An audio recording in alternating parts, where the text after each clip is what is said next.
사도행전 35번째 시간입니다. 하나님의 일은 하나님이 하신다 제목으로 함께 말씀 나누겠습니다.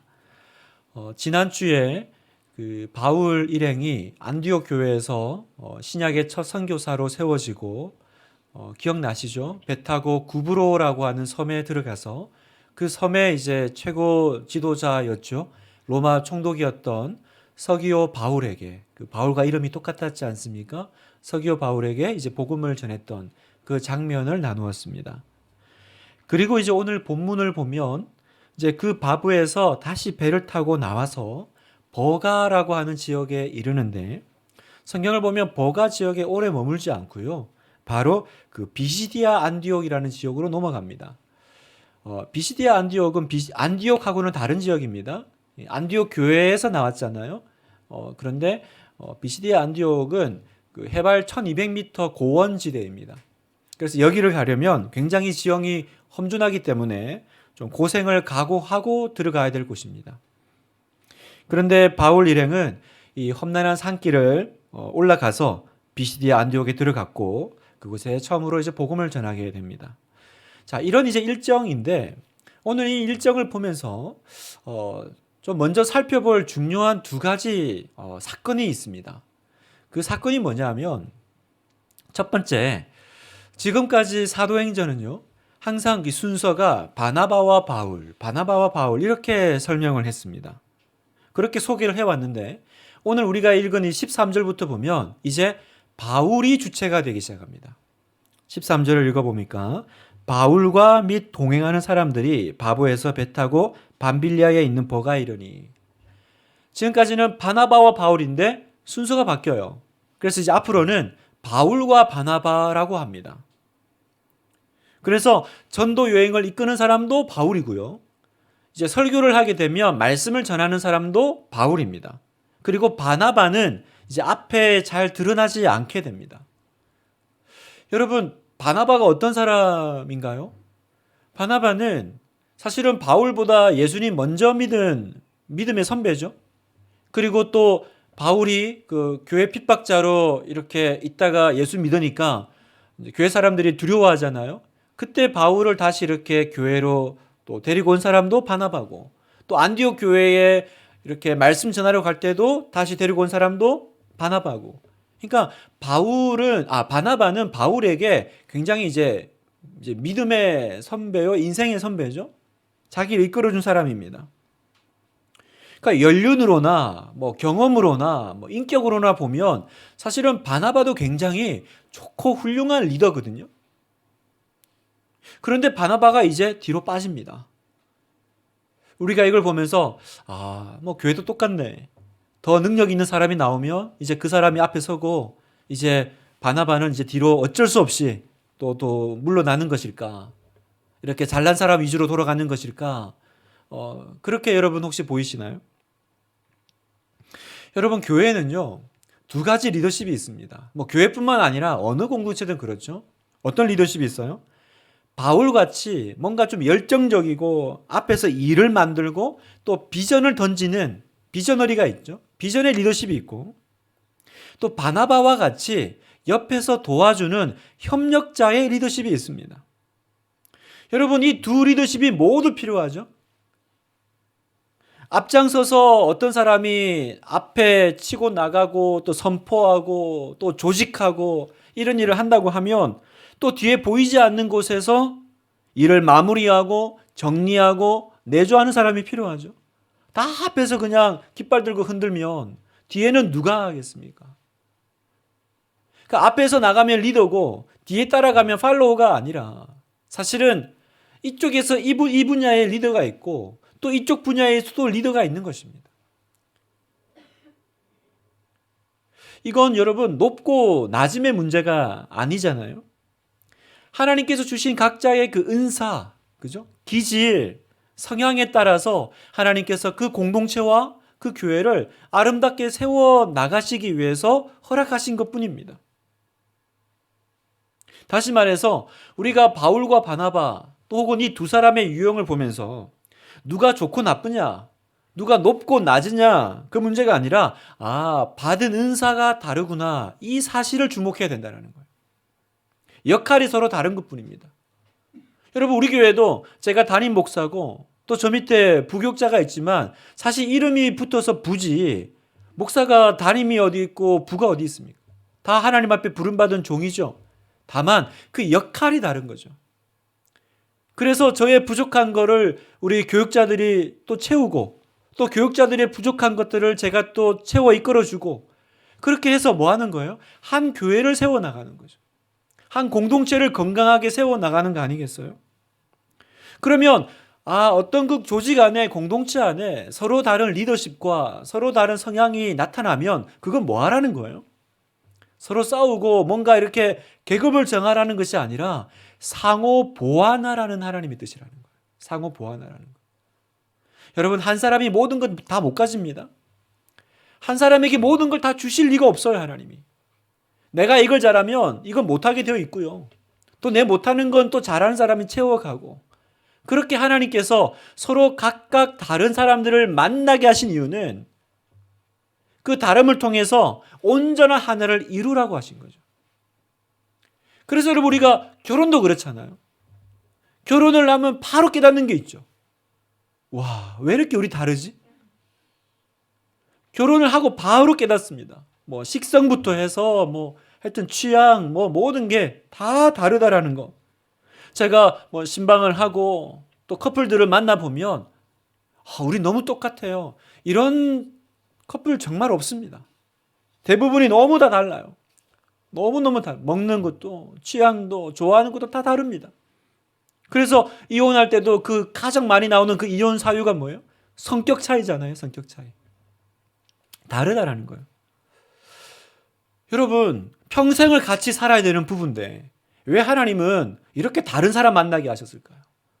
이렇게 다르게 힘들게 하셨을까? 제가 조금 전에도 말씀드렸지만 우리는 한 사람이 모든 것 다 못 가집니다. 그러면 다 다른 사람들이 만나서 어떻게 되는 거예요? 하나가 되는. 왜 하나가 됩니까? 그러므로 서로가 온전한 하나를 이루라는 거예요. 여러분, 내가 모든 것 온전히 못 이룹니다. 그 꿈을 깨셔야 돼요. 나는 반드시 누군가 내 핸디캡과 내 연약함을 채워줄 사람들이 필요하고, 그래서 하나님은 나와 정반대에 있는 사람을 만나게 하시는 거예요. 여러분, 내가 배우자를 보면서 어떤 약점이 보입니까? 어떤 연약함이 보이고 뭔가 나와 다름이 보여요? 여러분, 한번 생각해 보세요. 그건 내 눈에 왜 보일까요? 왜 보이냐면 나는 거기에 강점이 있기 때문에 보이는 거예요. 난 그걸 잘하는 사람이거든요. 여러분, 잘하는 사람 눈에는 그 잘 못하는 게 보여요. 반대로 내가 그게 약하면 내 눈에도 보일 리가 없습니다. 그래서 부부가 예를 들어 한 사람은 정리정돈을 잘하고 한 사람은 산만하면 보통 이제 정리정돈 잘하는 사람이 그 산만한 분에게 막 방 치우라고 하죠. 근데 문제는 뭐예요? 그분이 뭘 치워야 될지 전혀 모른다라는 거죠. 왜? 그분 눈에는 안 보여요. 치울 게 아무것도 없는데 왜 맨날 나만 보면 방을 치우라고 할까? 그러니까 둘 다 산만하면 아무도 방 치우자고 하는 사람이 없습니다. 그냥 그렇게 사는 거예요. 내가 그게 보이는 건 왜 그래요? 나는 거기에 은사가 있는 거예요. 나는 거기에 강점이 있는 겁니다.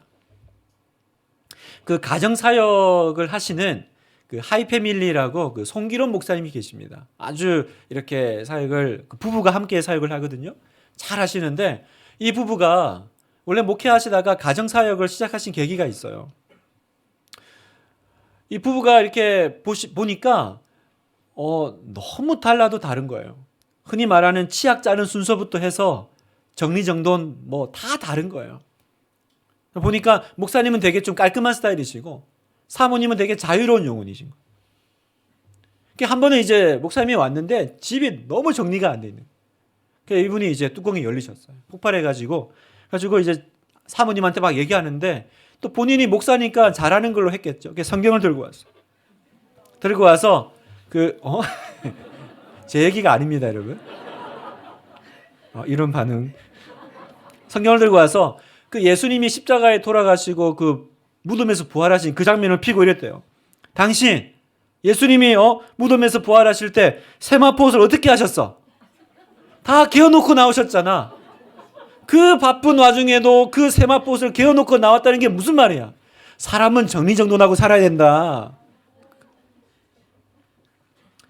그러게 이제 난리를 치고 그날 저녁에 기도를 하는데 성령님께서 그 본문이 그 뜻이냐 이렇게 마음에 책망을 하시더라고요.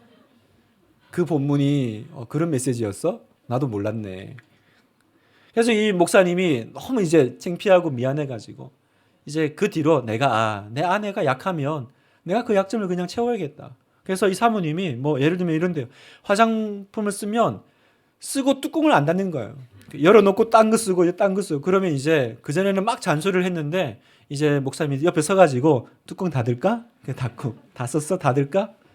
그러다가 그냥 그 길로 가정사역까지 시작하신 거죠. 목사님은 목사님대로 또 힘있게 사역하시고 서로 다르니까 또 사모님은 또 사모님대로 그 다른 영역에서 또 이렇게 너무 사역 잘하시고 또 그 다름에 대한 것들이 하나가 되니까 다른 분들에게 너무 파워풀하게 그 메시지가 들어가는 거죠.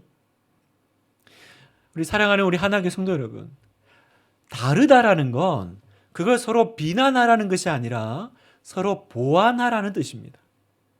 유독 내 눈에 그게 잘 보여요. 그 연약함이 약점이 잘 보이면 그건 무슨 말이에요?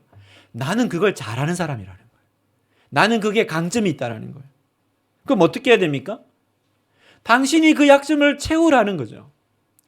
먼저 비난부터 할 게 아니고 당신이 그 연약함을 채우라고 하나님께서 그걸 여러분 눈에 보여주셨다라는 겁니다. 그리고 여러분, 사람은 결국 연약한 존재라는 것을 인정해야 됩니다. 바나바, 바울 얼마나 훌륭합니까? 그런데 이 두 분이 스타일이 다르잖아요. 그래서 나중에 보면 이 다른 스타일 때문에, 성격 때문에 이 두 분도 결국은 또 부딪혀요. 싸우는 일이 벌어집니다. 성경에 나중에 나와요. 무슨 말이냐면 여러분 너무 사람 믿지 마세요. 너무 남편 믿지 마시고 너무 아내 믿지 마시고 너무 자녀 믿지 마세요. 사람은 연약한 존재고요. 사람은 결국 그 한계가 있습니다. 우리가 살아가다 보면 사람에 실망하고 낙심할 때가 있습니다. 여러분, 성경이 말하는 건 뭐예요?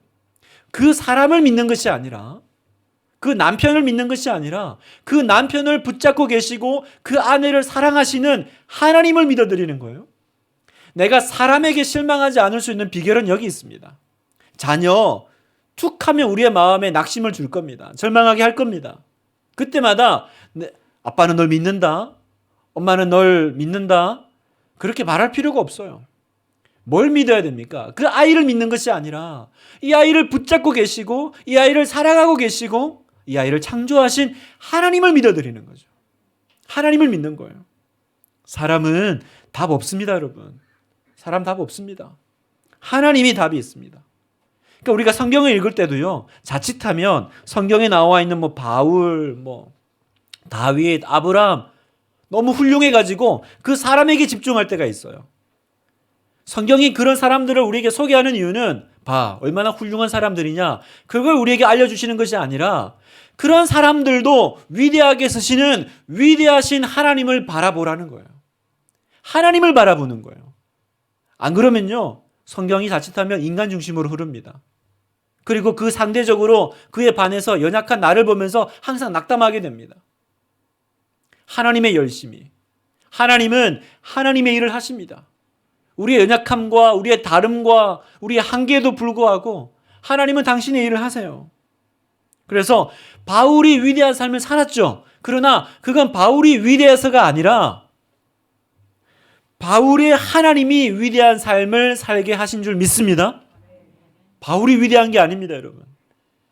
바울을 위대한 삶을 살게 하신 그 하나님이 대단하신 거예요. 우리는 서로 싸울 수밖에 없고 때로는 극단적인 견해 차이를 볼 수밖에 없는 그런 연약한 인간일 뿐이에요. 그런 연약한 인간이지만 하나님이 그런 우리를 통해서 영광을 받으신다고 하니까 우리에게 소망이 있죠. 우리 교회가 소망이 있죠.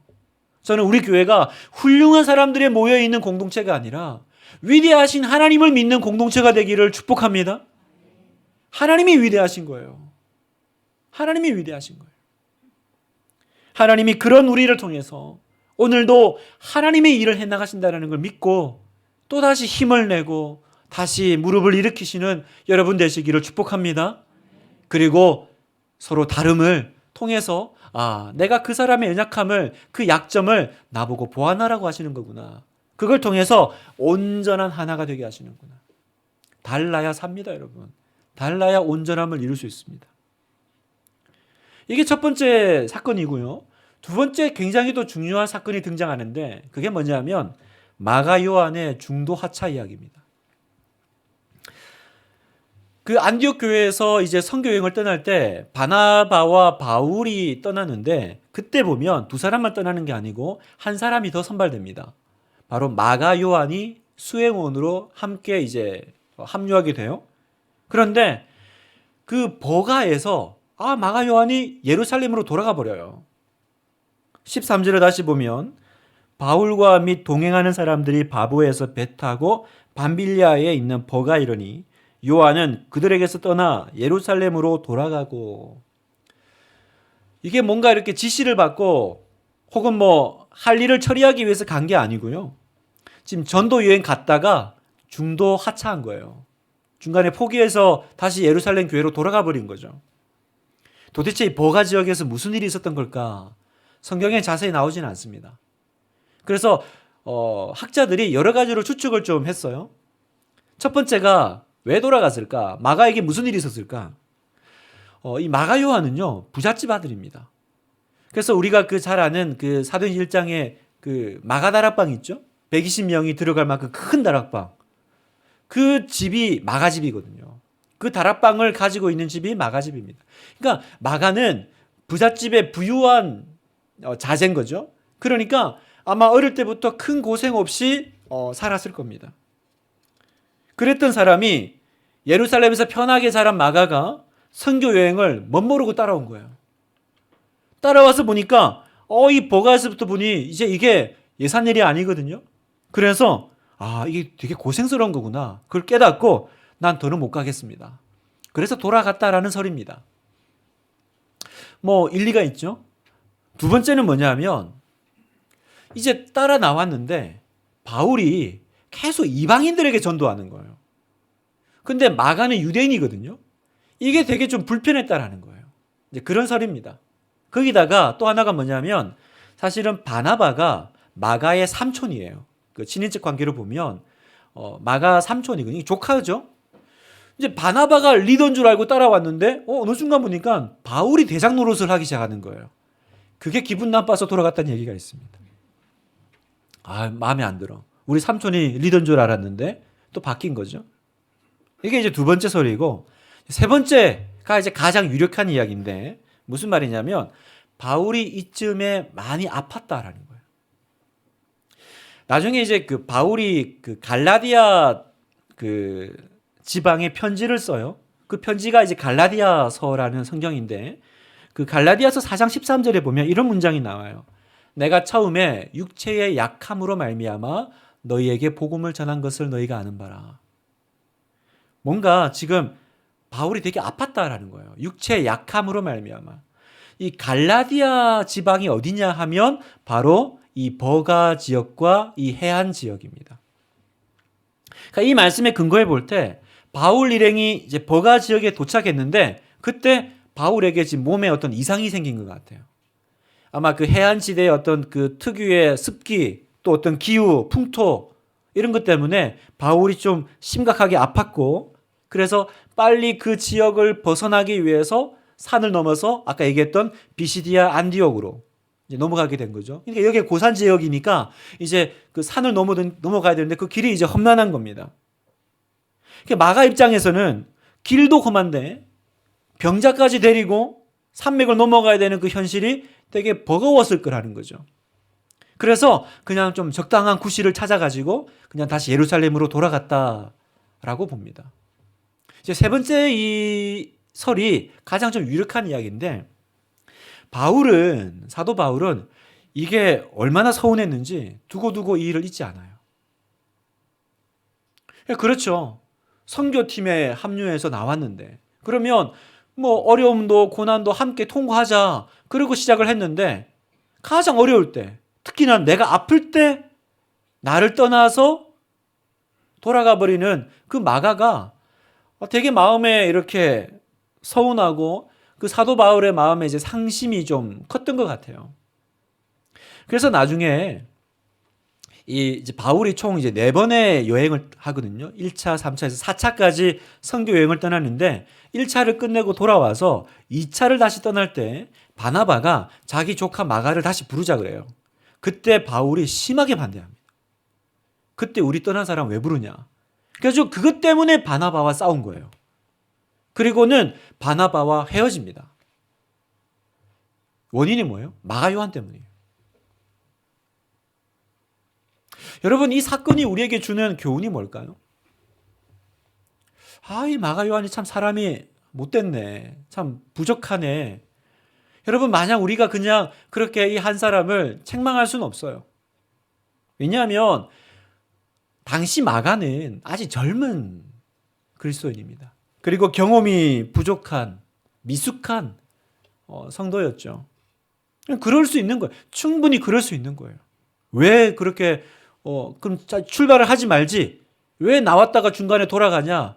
마냥 그렇게 손가락질 할 수만은 없는 거예요. 여러분, 교회 일 하다 보면 저도 이런 일 종종 만납니다. 처음에는 막 열심히 해요. 그런데 며칠 있다 어느 날 보면 사라져 있어요. 없어요. 함께 이렇게 교회를 개척하고 이러다가 어느 날 보면 안 보입니다. 중도 이탈하는 사람들이 있습니다. 저는 그럴 수 있다고 봅니다. 왜요? 그건 악해서가 아니라 약해서 그런 거거든요. 여러분, 악한 것이 아니에요. 약해서 그런 거예요. 그래서 나중에 바울은요, 마가를 다시 부르는 일이 이제 나옵니다. 디모데후서 4장 11절에 보면 바울이 이제 그 마가에 대한 언급이 나오는데 보니까 누가만 나와 함께 있느니라. 네가 올 때에 마가를 데리고 오라. 그가 나의 일에 유익하니라. 지금 이제 사도 바울의 말년 기간인데 다 이제 떠난 거예요, 바울을. 그런데 누가만 옆에 이제 의사 누가죠? 지키고 있는데 그때 바울이 마가를 찾습니다. 이 마가가 누구냐? 이 젊을 때 그렇게 힘들다고 떠났던 마가 요한을 얘기합니다. 무슨 일이 벌어진 걸까요? 그 당시는 약했습니다, 마가가.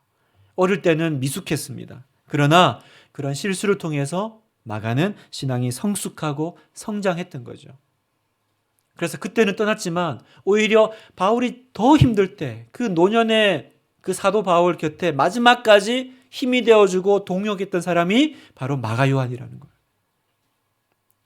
사랑하는 성도 여러분, 연약한 것은 죄가 아닙니다. 그러나 성장하지 않는 것은 죄예요. 연약한 것은 죄가 아닙니다. 그럴 수 있죠. 이제 좀 믿음 생활하고 이제 뭘 모르고 미성숙하면 그럴 수 있죠.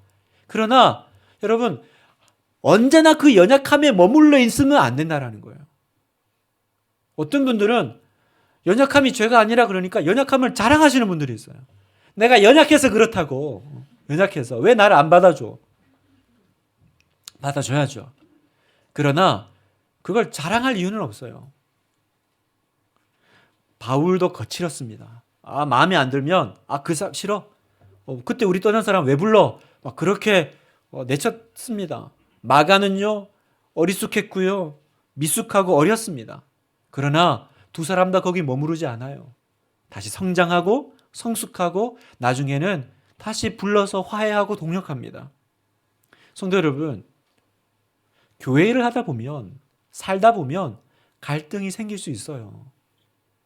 갈등이 생길 뿐만 아니라 마음이 상해서 갈라질 수도 있습니다. 갈등이 생기는 게 문제가 아니고 문제는 뭐냐면 세월이 지났는데도 여전히 그 갈등을 품고 사는 게 문제예요. 그건 성장하지 않은 겁니다. 성장하지 않아서 그래요. 시간이 지나면 몇 년이 흐르면 다시 그 사람과 관계를 회복하고 다시 함께 가는 건 그게 그리스도인의 삶의 방식입니다. 사랑하는 우리 한화교 성도 여러분, 여러분 약한 거 괜찮습니다. 그러나 머무르지는 마세요. 그 자리를 딛고 일어서는 여러분 되시기를 축복합니다. 날마다 성장하시기를. 우리 영적으로 도약하라. 신년에 우리가 기도했잖아요. 하나님, 제가 지금은 부족하고 지금은 제가 연약해서 할 수 없지만 하나님 성장하겠습니다. 그래서 그 떠났던 마가 요한이 나중에는 사도 바울의 너무 기묘한 그런 동역자가 됐던 것처럼 제가 그 꿈을 가지겠습니다. 그 꿈을 꾸시는 여러분 되시기를.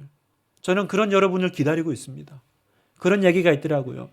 그 사람 옆에는 항상 그 지키는 수호 천사가 있대요. 그 사람이 이 땅에 나올 때부터 하나님이 붙여주신 천사가 있대요. 성경이 나오진 않습니다. 하여튼 있대요. 그런데 그 수호 천사들이 항상 여러분 옆에서 기도한대요. 뭘 기도하냐면 하나님이 당신을 이 땅에 보내실 때 꿈꿨던 그 사람으로 좀 성장해 주세요. 맨날 기도한대요. 맨날 내가 그래도 나름 이름이 명색의 수호천사인데 맨날 당신 옆에서 뒤치다꺼리만 하다가 천국 가지 하지 말고 우리도 좀 하나님 일 하다가 우리도 좀 하나님을 위해서 뭔가 믿음의 도전을 좀 해보고 갑시다. 그렇게 여러분 옆에서 그 천사가 기도하고 있대요. 맨날 이것 붙잡고 기도하지 말고 좀 우리가 원하는 그 사람으로 성장해 주세요. 성장해 주세요. 천사가 그렇게 기도한대요. 저도 기도합니다. 저도 여기서 여러분 기다리고 있습니다. 제가 요즘 제자 훈련 이렇게 인터뷰하면서 참 마음이 기쁩니다. 그 성장하려고 그 신청하고 또 지원하고 그 마음에 이렇게 저를 뽑아달라고 정원은 정해져 있어서 다 못 갑니다. 그런데 함께 가든 못 가든 그 마음들이 얼마나 귀한지. 이분들이 우리 교회의 하나교회의 자산이구나. 하나교회의 마가 요한이 될 이 미성숙한 마가 요한이 아니라 앞으로 바울의 동력자가 되는 그 마가 요한들이시구나. 기대하고 기다리고 있습니다. 여러분 성장하시기를 바라요. 이 두 가지를 이제 우리가 살펴보고 이제 마지막으로 하나만 더 정리하고 마무리하려고 하는데 그래서 이제 마가 요한이 떠나고 바울이 굉장히 이제 상심한 상태로 이제 비시디아 안디옥에 도착을 한 겁니다. 자, 14절에 보면 그들은 버가에서 더 나아가 비시디아 안디옥에 이르러 안식일에 회당에 들어가 앉으니라. 그러니까 왜 버가에서는 전도 안 하고 바로 비시디아 안디옥 갔을까? 마음이 너무 상한 거예요. 그러니까 그냥 나도 내려놓고 싶다. 이제 그래서 그냥 상심한 마음에 또 몸도 아프죠. 그냥 빨리 그 지역을 떠나고 싶었을 것 같아요. 그래서 왔는데 그 들어간 곳이 유대인 회당이었던 거죠. 그랬더니 요청도 안 했는데 이 사람들이 어떻게 이제 이 바울 일행에 대한 소식을 듣고 호의를 가지고 호감을 가지고 한 말씀 해달라고 요청을 한 거예요. 그래서 오늘 나와 있는 이 본문이 사도 바울의 첫 번째 공식적인 설교 내용입니다. 그래서 전문이 다 들어가 있어요. 원래는 우리가 41절까지 그래서 읽어야 되는데 너무 길어가지고 제가 23절까지 읽었거든요.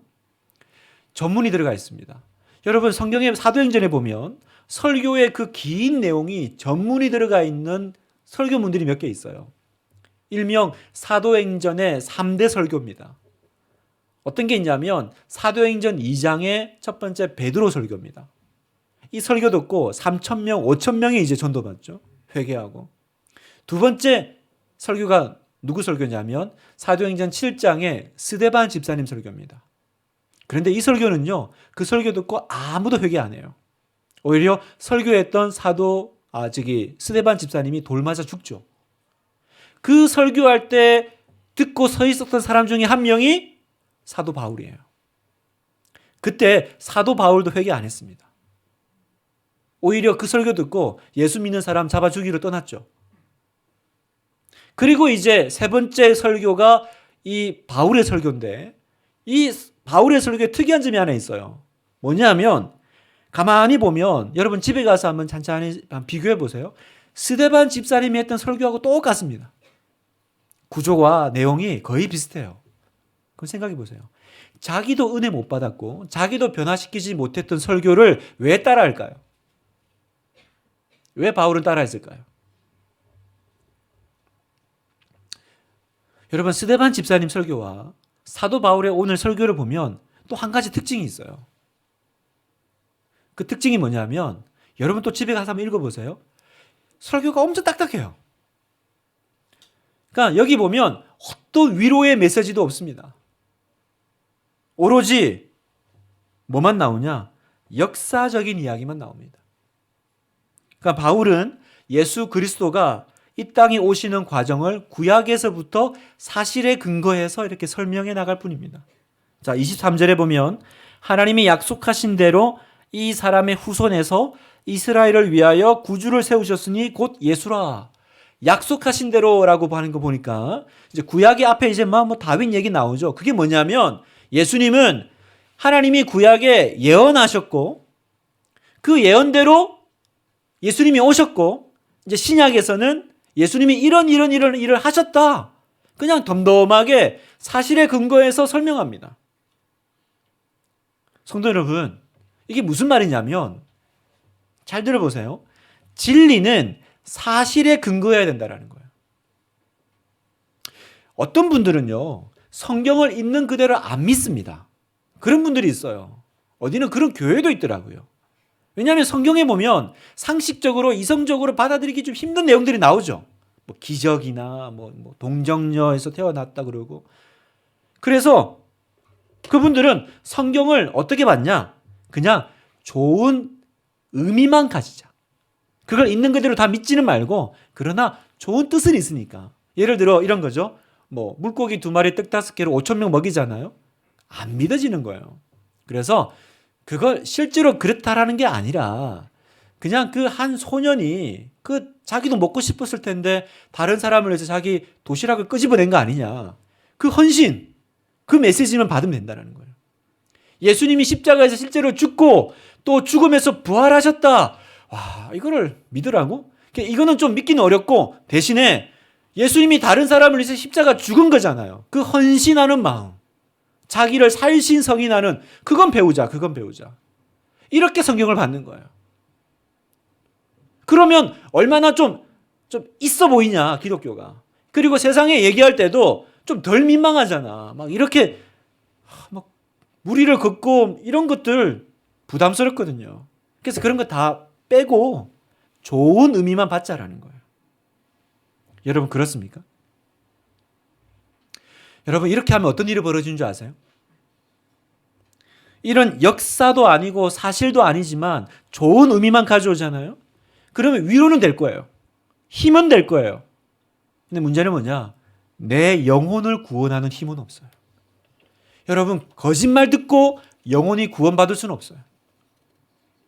성경은요. 있는 그대로 믿어야 됩니다. 설교는 있는 그대로 전해야 됩니다. 당장은 아무런 변화가 없어 보일 수도 있어요. 그러나 성경을 있는 그대로 전하고 받을 때 하나님이 역사하시고 구원이 임하는 거예요. 바울이 그랬습니다. 바울요, 그 대단한 스데반 집사님 설교 듣고 회개 안 했습니다. 회개 안 했어요. 오히려 뭐 이런 게 다 있어 하고 예수 믿는 사람 잡아 죽이러 떠났던 사람인데 지금 자기도 은혜 못 받았던 그 설교를 똑같이 따라하고 있는 거예요. 무슨 말입니까? 나 그 설교 듣고 구원받았다라는 거예요. 여러분 교회는 그런 곳이에요. 우리 그런 거 있잖아요. 가족들 모셔놓고 새세면 축제하면 안 믿는 분들 모셔놓고 있는데 와 이거 듣고 변화될까? 이거 듣고 예수님 믿을 수 있을까? 그런데 그게 역사에 근거한 사실에 근거한 성경에 있는 그대로 전한 말씀이면 여러분의 느낌과 감정과 상관없이 하나님 말씀은 역사하실 줄 믿습니다. 그러니까 성도 여러분 설교를 들을 때도 너무 뭐라 그럴까요? 내 느낌과 감정에 집중하지 마세요. 너무 설교에서 내가 감동받고 위로받는 것에 집중하면 신앙생활이 흔들려요. 그런 얘기가 있죠. 장례식장 가서 실컷 울고는 누가 죽었냐고 물어본다고. 믿음도 그런 믿음이 있는 거예요. 은혜 받고 힘 얻었는데 막상 물어보면 내용이 없어요. 뭘 믿는지.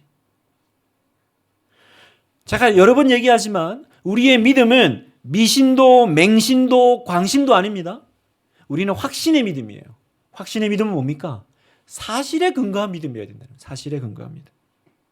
하나님이 역사 속에서 어떤 일을 하셨는지를 듣고 하나님이 하나님의 일을 진행하실 거다라는 것을 믿으시는 거예요. 나의 조건과 수준과 나의 어떤 믿음의 상태와 상관없이 복음이 생명이 있기 때문에 하나님 말씀 자체가 능력이 있기 때문에 나를 변화시킬 거야. 그걸 믿고 이 자리에서 그 말씀을 받으시는 거예요. 히브리서 4장 12절 같이 한번 읽어볼까요? 시작. 하나님의 말씀은 살아있고 활력이 있어 좌우의 날선 어떤 검보다도 예리하여 혼과 영과 및 관절과 골수를 찔러 쪼개기까지 하며 또 마음의 생각과 뜻을 판단하라니. 아멘. 하나님의 말씀이 살아있고 활력이 있는 거지 설교자가 하는 게 아닙니다. 어떤 설교자가 막 기교 있게 막 좋은 예화에 눈물 쏙 빼면서 설교하면 은혜 받고, 그게 아니면 내가 은혜 못 받고 구원 못 받는 게 아니라 정말로 사실 있는 그대로 하나님이 나를 위해서 어떤 일을 하셨는지를 듣고 이 말씀이 진짜 하나님의 살아있는 말씀이라고 믿는다면 여러분 안에 구원은 일어날 거라는 거예요. 역사가 일어날 거라는 거예요. 사랑하는 성도 여러분, 여러분은 이 성경이 말씀 그대로 하나님의 말씀임을 믿으시죠? 그래야 성령께서 역사하세요. 좋은 의미만 끄집어서 이런 건 내가 못 믿겠고 이건 날리고 이거는 받고, 그 마음에 성령의 역사가 없어요. 성령의 역사가 없으니까 내 영혼 가운데 구원이 임하지 않는 거예요. 말씀을 마무리하겠습니다. 여러분, 하나님의 일은 하나님이 하십니다. 마가가 도망가도 하나님은 일하셔요. 선교 중단되지 않습니다. 바울은 상심해가지고 여기 전도 못하겠다, 그냥 딴 데 갑시다 그랬는데 오히려 그곳에서 하나님께서 먼저 초대하게 하셔가지고 또 일을 시작하십니다. 하나님은 하나님의 일을 하세요. 도망친 마가요, 나중에 하나님이 또 불러서 사용하십니다. 그게 하나님이세요. 그러니까 우리가 마가 요한처럼 약하고 부족해도 하나님은 역사하시고 하나님의 일은 중단되지 않음을 믿으십시오. 오늘 내가 어떤 가족을, 자녀를 여기 데려다 놨는데 하나님 말씀 듣는데 아무런 큰 변화 없는 것처럼 보여도 여러분 낙심하지 마세요. 사도 바울이 뭐라 그래요? 나를 봐라, 나를 봐. 나 스데반 집사님 설교 듣고 회개하지 않았었다. 나 그때 변화되지 않았어. 그런데 내가 하나님의 사정권 안에 들어오니까 그 말씀이, 그 딱딱한 말씀이 나를 변화시키고 나를 오늘 이 자리에 세웠다. 그게 지금 오늘 사도 바울의 설교의 포인트예요. 사랑하는 성도 여러분, 나의 실패도 불신도 연약함도 뚫어내시고 일하시는 그 하나님의 능력을 믿으시기를 축복합니다. 우리가 위대해질 필요가 없어요. 이런 연약한 나를 쓰시는 위대하신 하나님만 믿으십시오. 안 그러면 계속 나의 연약함만 보이실 거예요. 오늘도 실패하고 지난 한 주간도 망했고 하나님 기쁘시게 못해드린 나, 이런 내가 무슨 소망이 있고 이런 내 안에 무슨 구원이 있고 이런 내가 누굴 전도해. 다 나 연약한 나, 마가 요한 같은 나, 도망치고 싶은 나 바라보지 마시고 누굴 보셔야 돼요? 이런 나를 위대하게 사용하시는 위대하신 하나님을 바라보시는 여러분 되시길 축복합니다. 오늘 예배 끝나고 나갈 때 나 바라보지 마시고 하나님 바라보세요. 여러분, 주만 바라볼지라. 주님은 지금도 일하고 계심을 믿습니다.